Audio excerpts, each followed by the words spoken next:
I'm Timothy, and I want to preface this by saying that I appreciate firefighters, but they are also just human, and humans do stupid things. In this video, we go from a firefighter who spent his final minutes screaming at his phone on a live call to a firefighter who held live wires long enough, fusing his gloves to his hands in the most disgusting way ever.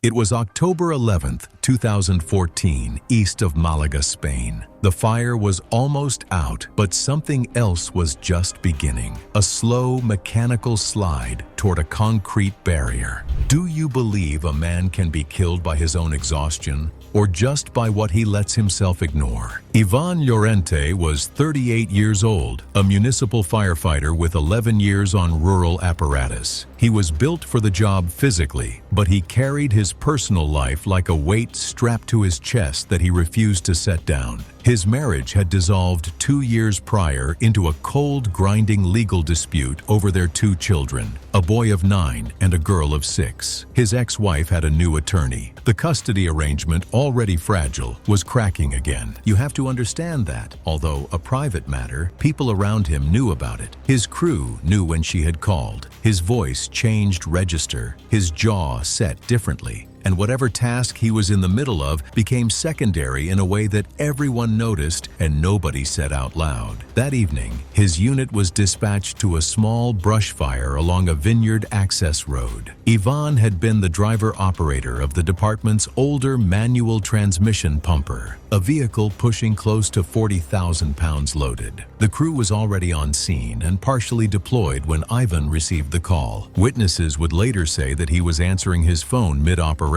stepping away from the cab, voice elevated. His ex-wife was filing for full custody. Her reasoning, according to people familiar with the case, centered on the erratic hours and the perceived danger of his profession, an argument that carried a bitter irony neither of them could have fully understood at that moment. He had parked on a gradient, not steep, but enough. The pumper was positioned nose forward toward the road's edge, rear facing a concrete irrigation barrier approximately 30 feet back. Whether it was distraction or assumption is the kind of question that doesn't have a satisfying answer. The parking brake was worn but still functional. On the older apparatus, it needed to be pulled fully into position to reliably hold on an incline, something Ivan failed to do. Ivan had slammed the cab door and was pacing along the driver's side, phone pressed to his ear, free hand moving. The wheel chocks normally placed beneath the rear tires during roadside operations were still mounted in their brackets. Note that personal phone use during active operations is a violation of departmental policy, though informally tolerated in practice. The truck began to move. The second crew member saw it first and shouted. Ivan turned toward the truck and, in what investigators and witnesses believe was an instinctive attempt to reach the cab step and regain control, moved alongside the apparatus before slipping behind the rear tandem wheels. He did not clear them in time. The rear wheels struck him at approximately thigh level, knocking him down and driving him backward into the concrete irrigation barrier. Blood spread across the road surface quickly, pooling in the asphalt cracks. The truck continued moving, the rear axle rolling over his lower body as he was pinned between the barrier and the chassis. The vehicle then settled unevenly as the rear wheels dropped partially into a shallow roadside drainage ditch. His partner reached him within seconds and attempted to stabilize the apparatus. By then, multiple vineyard workers had already dialed emergency services. A second unit arrived 9 minutes later, but by then, even Llorente died from catastrophic crush injuries to the pelvis and lower abdomen. His ex-wife was notified that evening. The custody case obviously ended. I find it genuinely difficult to assign blame cleanly here, and I think that discomfort is the honest response. What Ivan did was a stupid operational failure, and people died for less obvious mistakes than this one. But he was also a father in the middle of losing his kids, taking a phone call that felt, in that moment, was likely the most urgent thing happening in his world for him. That does not excuse the mistake, but it explains the man. But the next story is different. Nobody was distracted. Nobody was fighting with anyone. The station was quiet. The shift was almost over, and the men inside were laughing.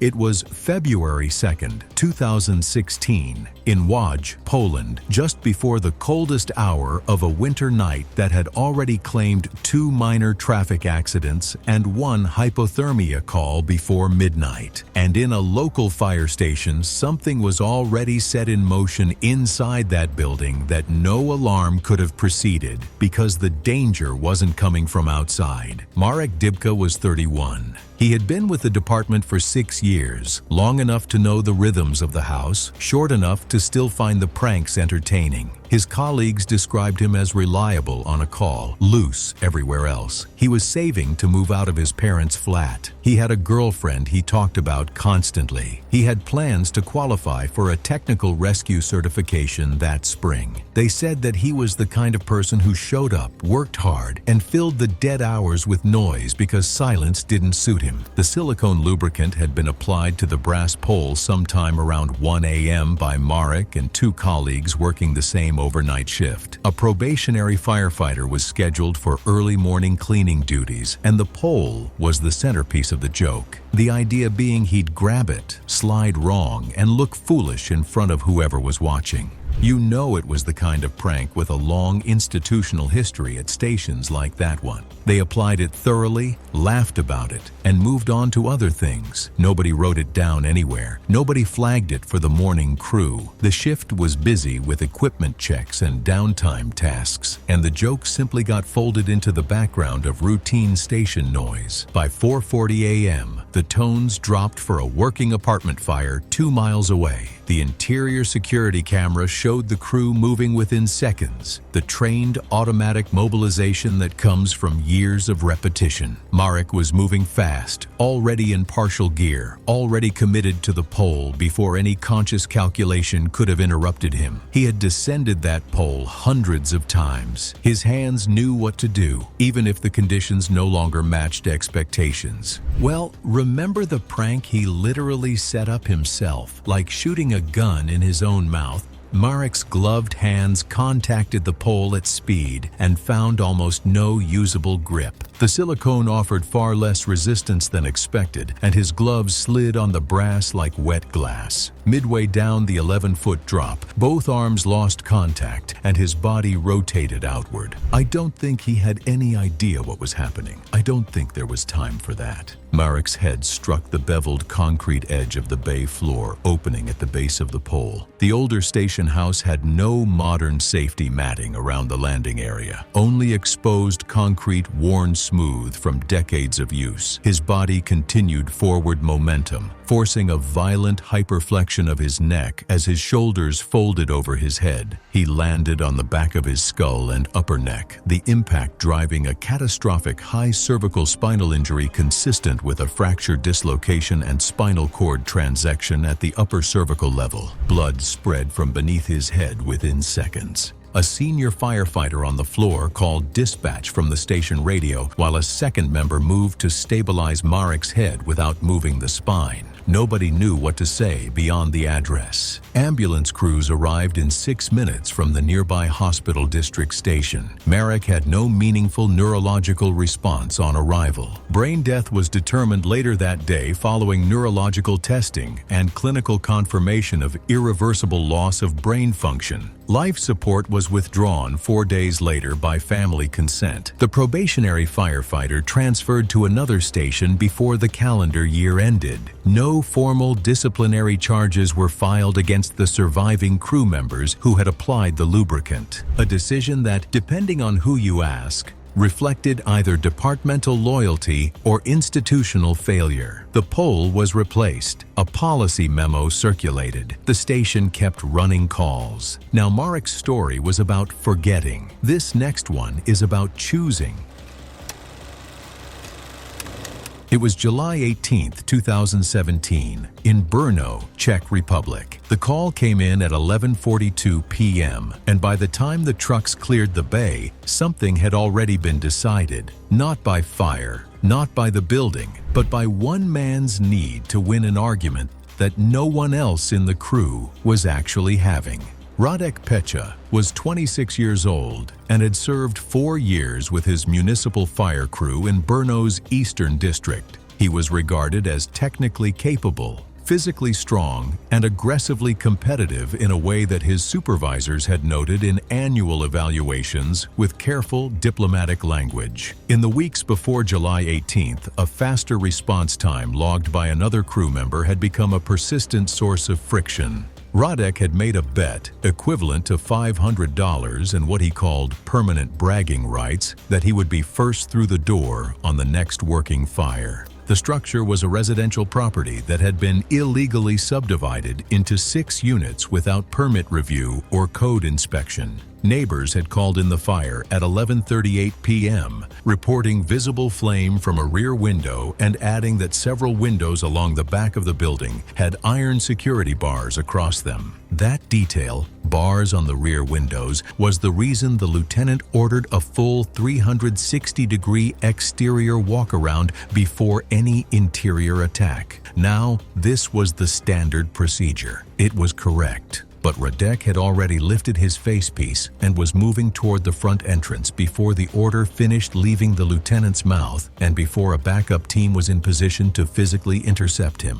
I think about the bet constantly when I read this story. $500. That's what the calculus was, not ambition in any meaningful sense, just a number and a feeling. He entered through the front door alone, pulling a hose line without a backup team behind him. Helmet camera footage from a small action camera mounted to his helmet strap later showed the hallway conditions at entry. Heavy smoke banking down to approximately 4 feet, visibility limited to the immediate foreground, and furniture, mattresses, stacked boxes, a wardrobe pushed sideways, packed along both walls of the narrow corridor so tightly that lateral movement was nearly impossible. He advanced anyway. 2 crew members staging outside later said the building sounded wrong from the start, a low, pressurized creak from the upper floors that didn't match the visible fire load. Radek reached a rear bedroom about 90 seconds after entry, according to recovered footage. The room had a single barred window and no secondary exit. His hose line was fully extended behind him. Within minutes, fire moved through ceiling voids above the entry hallway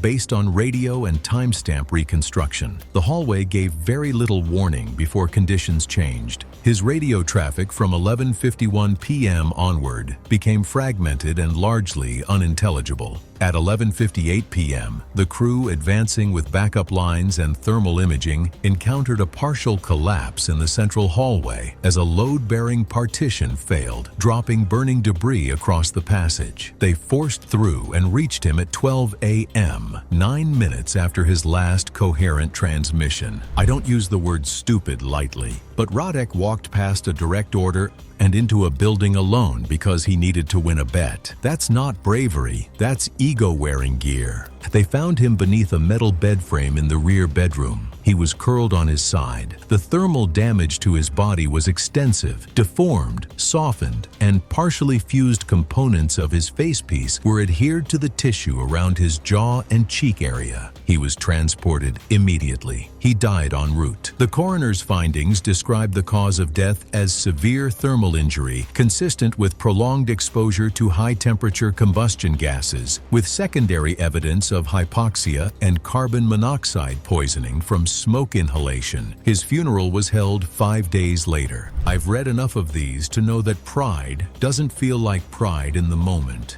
It feels like urgency, like instinct, like being right. That's about as much sympathy as I can muster for Radek. The next one doesn't have that. There's no bet, no bragging rights, no crowd watching. Just a man who saw something he wanted on a shelf and decided that it was worth going back for. It was November 9th, 2015, in Osaka's southern ward, when a routine defensive fire operation became the kind of call no station ever wants to document. Tetsuya Namba was 34 and had served 8 years with a municipal fire station in the ward. The alarm came in at 12:14 a.m., a structure fire in a 6-story concrete residential block. Heavy smoke from the second and third floors on arrival. Tenants had self-evacuated. Interior interior teams reported severe cracking along the second-floor load-bearing walls, and commanders called defensive operations. The perimeter was set, and interior entry was formally prohibited under incident command due to structural instability. No one had a reason to go back in. It was a textbook call, and everyone understood it. During repositioning near the lobby entrance, Tetsuya was standing beside two crew members when a blown-out apartment doorway gave a partial sightline into the smoke-damaged interior. A recent master stream sweep and a brief shift in airflow had temporarily cleared part of the smoke from the room, revealing a shelving unit against the far wall and what appeared to be a sealed Blu-ray case still standing upright near the edge. Witnesses said he stopped and looked without speaking. A civilian watching from across the street later saw what followed. Tetsuya turned, checked behind him once, and stepped through the side stairwell door, while evacuation horns were still cycling outside. The building had been burning for over 40 minutes. The concrete post and slab construction used in residential blocks of that era performs poorly under sustained thermal load. Investigators later identified that a load-bearing column adjacent to the stairwell had already failed at its base before Tetsuya entered the door. Outside, the scene was continuously loud. Hose pressure, radio traffic, the low grinding older concrete makes before it separates. Nobody initially confirmed his absence due to the ongoing chaos. Roughly 2 minutes after he stepped through the door, witnesses on the street heard what one crew member later described as a low, dense impact. Not sharp, not extended, just heavy and conclusive. A dust cloud pushed outward from the second-floor window openings simultaneously. Debris fell from the exterior sill into the courtyard below. Rescue crews entered immediately. They found Tetsuya 12 feet inside the ground floor stairwell landing, partially buried under a collapsed concrete slab and rebar. His left arm had sustained near-complete traumatic amputation below the shoulder, consistent with the angled lower edge of the panel landing across the joint at high compression weight. He was unconscious. A Blu-ray case was recovered from his turnout coat's interior chest pocket. What many didn't know was that off the clock, he spent most of his free time moving through second-hand shops and collector markets, hunting out-of-print physical media with a focus on rare Japanese film releases. Apparently, he saw a rare Blu-ray copy and decided it was worth the risk. Tetsuya was extracted within 8 minutes and transported to a regional hospital, where he was pronounced dead within the hour. The coroner's findings, in plain terms, catastrophic blood loss from traumatic left arm amputation. He spent most of his free time moving through second-hand shops and collector markets.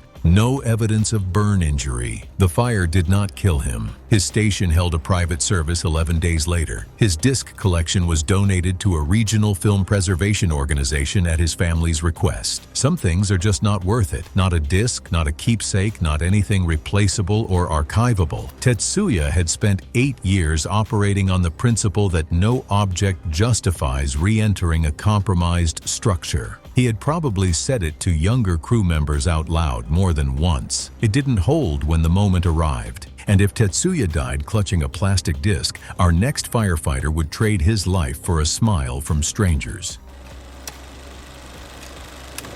It was May 27, 2013, in Dunedin, New Zealand. And that afternoon, there was a call that was minor. The crowd that formed on that sidewalk came out for something entirely harmless, but some of them would not fully process what they saw for days. Levi Raukawa was 22, 8 months out of academy training, and already establishing the kind of presence that senior firefighters notice without quite knowing what to do with. He volunteered for everything. He was well-liked, physically capable, and wore his enthusiasm without any of the self-consciousness that tends to develop with time on the job.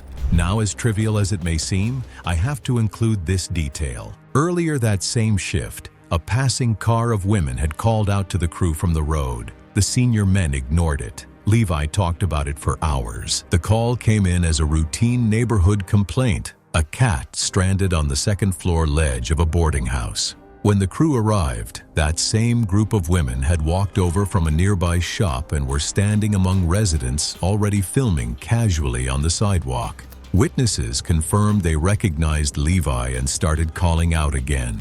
His expression changed visibly. He gave a thumbs up toward the crowd and moved to pull a ground ladder before anyone had assigned him a task. I've been 22.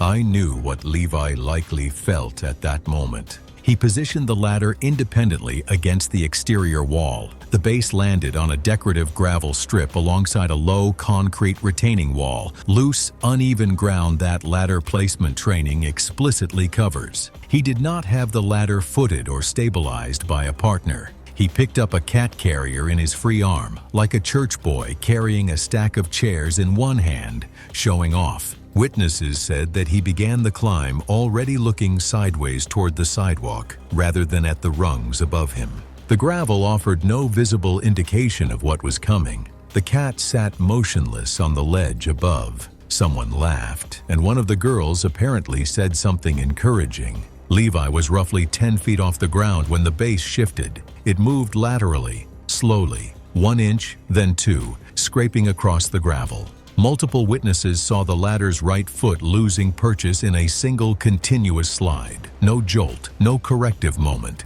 Several people said later they did not react immediately because the movement was gradual enough that it didn't register as a collapse until it had already finished. He fell backward, roughly 8 to 10 feet, the arc covering that distance in a sudden, uncontrolled motion. The rear edge of his helmet struck the concrete planter behind and below the ladder's original base position first, but the force of the impact violently snapped his head backward before the rest of his body continued onto the pavement, knocking him unconscious. A tenant watching from a first-floor window called emergency services, while a crew member reached Levi within seconds and began CPR. Ambulance crews arrived within minutes. Levi was transported to the regional hospital, where he later died. The coroner described the cause of death as severe closed head injury with occipital and parietal fractures, acute subdural hemorrhage, and brainstem compromise consistent with high-force contact with a rigid surface. The injuries were determined non-survivable at the moment of impact. One of the women gave a statement to responding officers.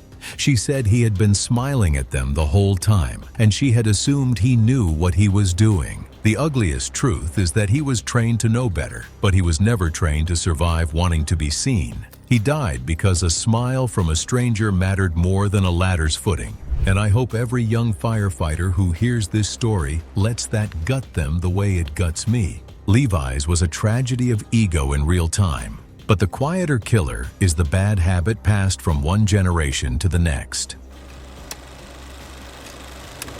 It was August 3rd, 2018, on a narrow industrial street in Porto, Portugal. The warehouse fire was out. The crews were tired. And that is exactly the kind of quiet, unremarkable moment that doesn't announce it's about to become someone's last. Sergio Vale was 41 years old and had spent 19 years in the fire service, the last 11 at a mid-sized municipal station on the western corridor of the city. He was efficient, and efficiency had rewarded him. Colleagues described him as someone who moved fast on a scene without appearing to rush, a distinction that younger crew members could not always make for themselves. He had a daughter finishing secondary school and had been planning to attend her end-of-year ceremony the following week. He was known for staying after shift to help newer volunteers with gear checks, and his captain had twice recommended him for a senior training role. The problem with Sergio was not carelessness. I believe it was repetition. Over years of clean outcomes, he had compressed his disconnection procedures in ways that worked until they didn't. On active supply lines, protocol required verbal confirmation from the hydrant team before any coupling was manually separated.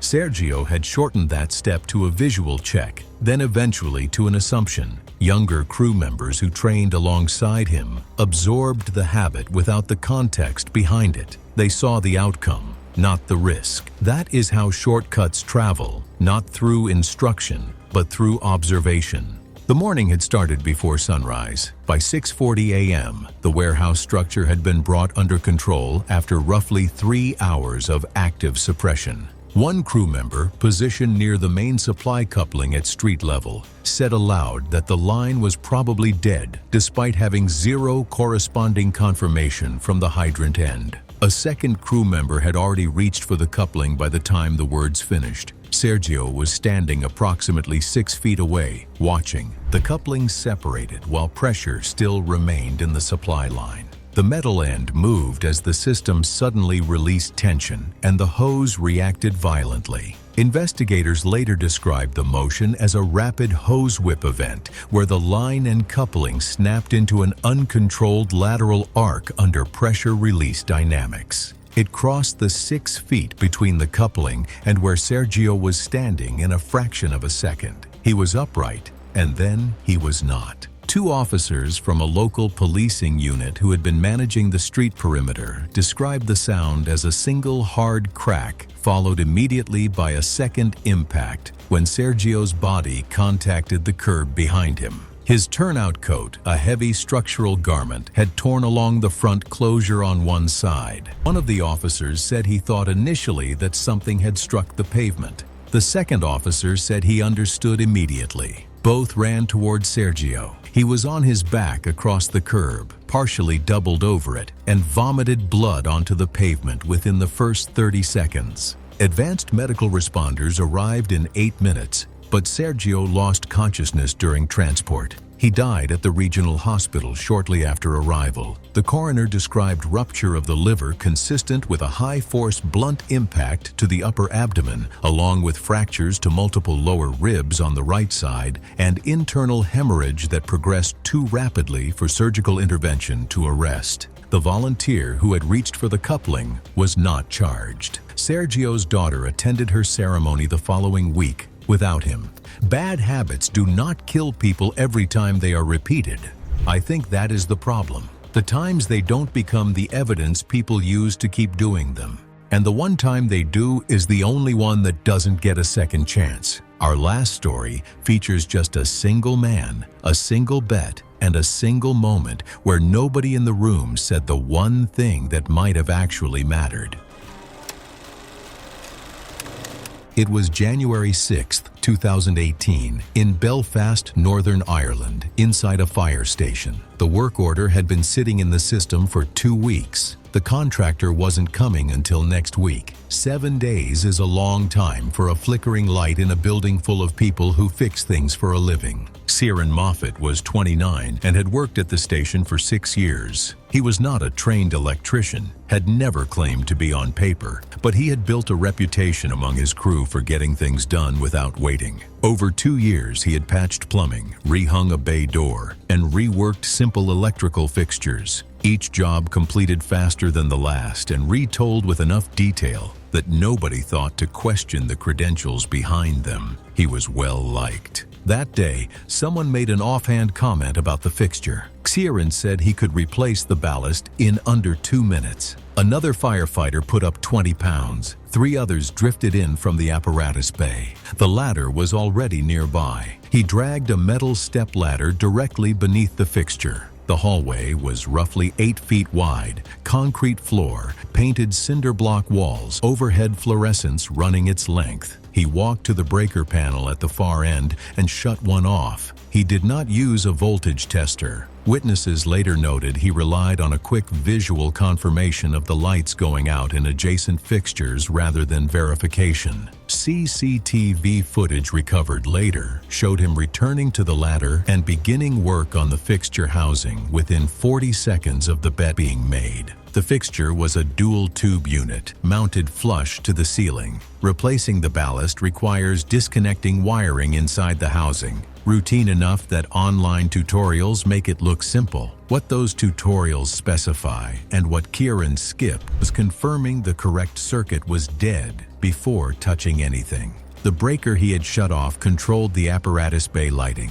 a mismatch consistent with the station's partially outdated breaker labeling that had been noted in prior maintenance logs but never corrected. The CCTV footage showed a brief electrical flare and shower of light from the fixture housing striking near his left shoulder, approximately 12 seconds after he began cutting wires. Multiple firefighters immediately reacted, with one shouting for him to get down while another moved toward the breaker panel. One firefighter later told investigators it took him less than a second to understand something had gone critically wrong. Another said he saw smoke rising from Ciaran's gloves before anyone physically reached him. Electrical current at that voltage can lock the muscles on contact. His hands closed rather than opened. Standing on an aluminum ladder over a concrete floor, his body provided a direct path to ground as the current passed through him.